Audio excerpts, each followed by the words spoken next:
Hey guys, what is up? It is Bibzuda7 here again, and welcome to another RuneScape 3 vlog here today. In this one, I'm just going to be talking about this week's patch notes. Sorry this is coming out one day late. I actually didn't come home on my lunch break yesterday on Monday, which is when I usually record these videos, is over my lunch break for the new updates. And as a result, I didn't have any time to record it after work, so coming out with that today, although it's not really like I missed too much with this week's update. There's not too much to talk about, and I'm not going to really be showing too much stuff on the screen, so you don't really need to pay too close attention, although I'll probably take a look at the new menu and stuff that they changed. But they basically tried to make an excuse for why there was no update this week by saying patch week leading up to RuneFest, which I don't know, that just kind of rubs me the wrong way. Like, I'm not too mad that they're doing patch weeks, but like, don't try and make an excuse for it like that.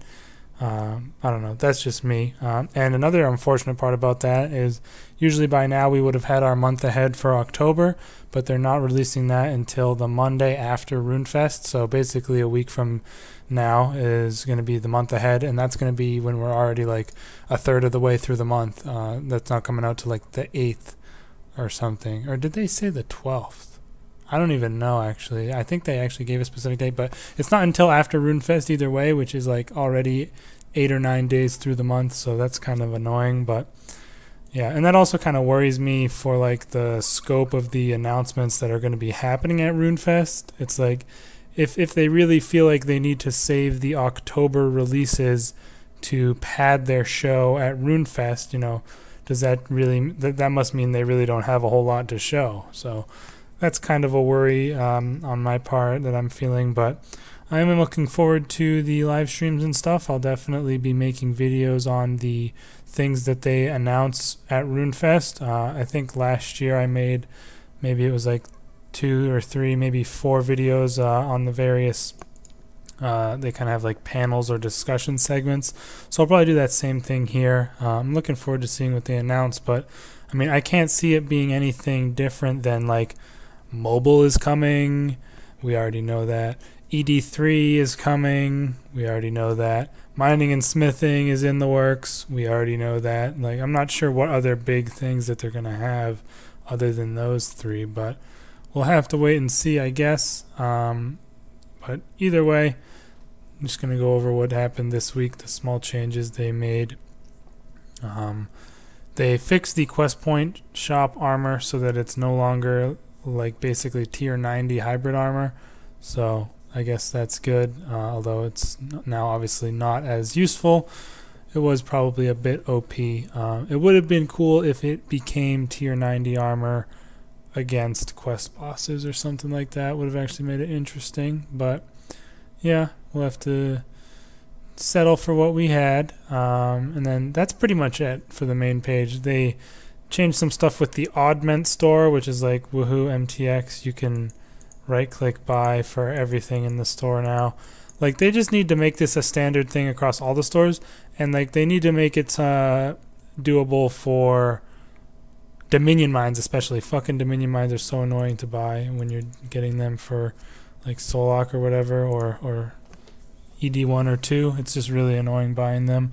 But yeah, that's pretty much all I have to say for the main page of the patch notes, which is pretty disappointing. But then we go into the actual patch notes, and they changed a bunch of stuff with the settings interface. It has far less tabs now, and instead it's in these like honestly kind of weird little drop down things that I don't really like a whole lot myself. But yeah, I mean, it's basically, oh, you can have retro for only certain skill capes. I don't know if they just added that or what. But yeah, it's basically the same as it was before. I don't know if they added any new options, because like now they're all like moved around, so I have no idea if there's anything new, because I wouldn't be able to know pretty much. But Slayer, yeah, just it looks mostly the same. The main thing people are complaining about is you can't get to this interface while you're in combat, and people are saying that that's been a problem for them.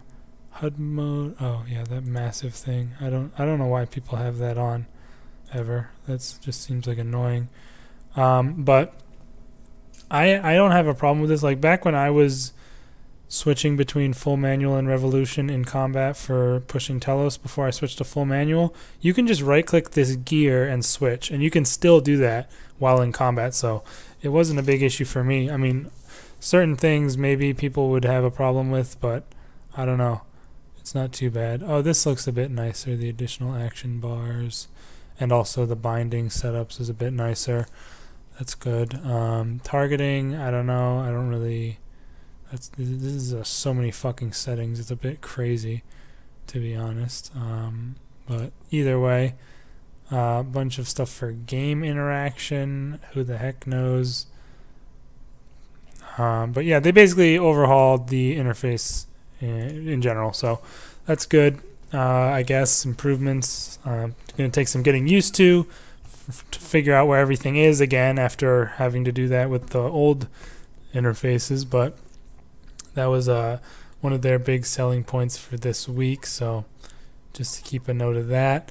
As far as there was a couple of things for player-owned farms that they listed, but I don't think any of those were too exciting.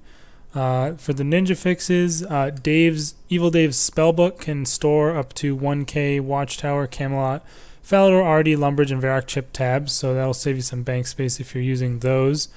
So that's pretty good. They also added climb top and climb bottom on a few more things in the game. Bunch of changes for mobile were listed in there. A couple of engine changes, which is a bit of something I'll probably come back to later. And then for other, they have one that's kind of significant for Araxor. When you transition to phase 3, it says here his special attack count will reset to 0 once you start phase 3. I assume that means the number of auto attacks before he uses a special.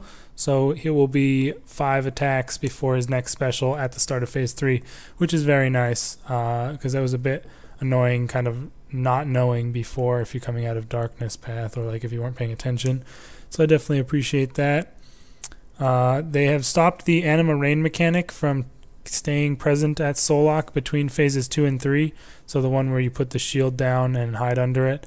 Previously it would keep going even after he phased, but now it will stop because the reason for that I think was because if he started the attack and then the phase ended before you put the shield down, you were unable to put the shield down at all and you would just get destroyed by the attack. So yeah, I'm pretty sure that's why they changed that, and I guess that's good. Other than that, there was a couple of achievements that they fixed, and I don't think there was any other. They fixed Shadow and Third Age Died Serenic to not be horrible anymore, so I'm glad that's been changed. And you can also store things with Tool Leprechauns by using it on them, which I feel like is something that should have been always a thing. But yeah, that's pretty much it for all the updates. Now, unfortunately, even despite the fact that there was so few updates really to discuss, they somehow managed to break the game pretty bad with this week's updates apparently. Maybe it had something to do with these engine changes or something to do with the mobile stuff, but definitely a lot of bugs have been flaring up on Reddit for the most part, particularly surrounding dungeoneering. I feel like they always manage to break dungeoneering like every other month, even though they don't actually ever touch it, which I don't really understand. But things are always breaking within dungeoneering. It's pretty wild. And apparently it's just causing massive client crashes doing dungeoneering or doing sinkholes.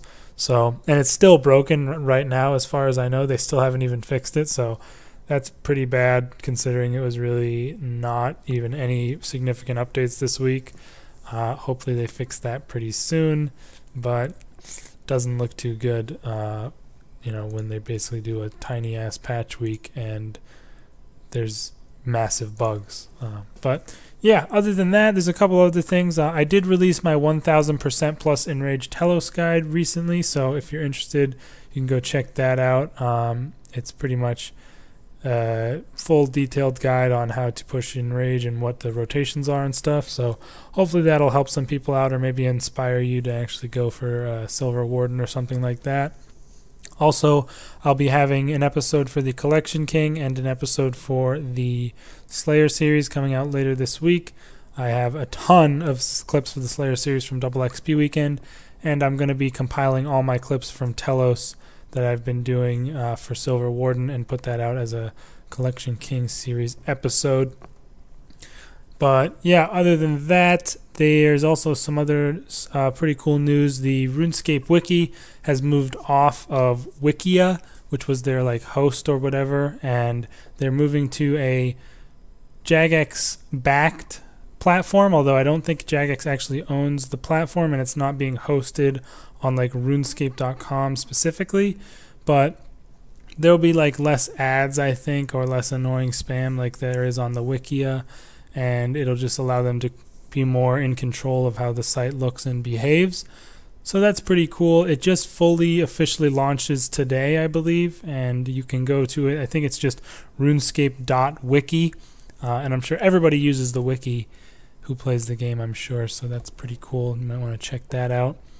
But yeah, that's pretty much it. Oh yeah, one more thing. They actually released the drop rates for Elite Dungeon 2 because of all the crap people have been saying on Reddit, just like getting all pissed that their rates are wrong or too rare. So they've confirmed that the drop rate for Codex is 1 in 500 for group kills and 1 in 200 for solo kills, and that is across each boss.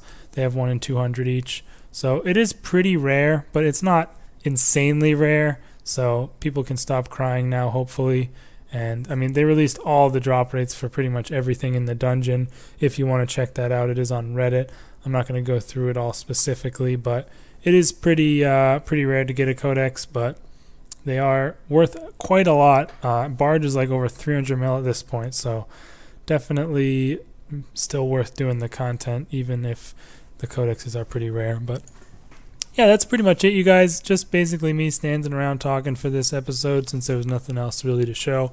I assume there will be a content update next week, and I'll be able to do another first look video or something like that, but we'll have to wait and see.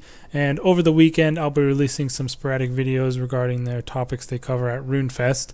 I should have the Slayer video probably out tomorrow or Thursday, and then the Collection King video will be out Friday or Saturday. So you guys can look forward to that. And yeah, thanks for checking out the video. Let me know your thoughts on the latest updates for this week in the comments, and I'll see you next time. Peace.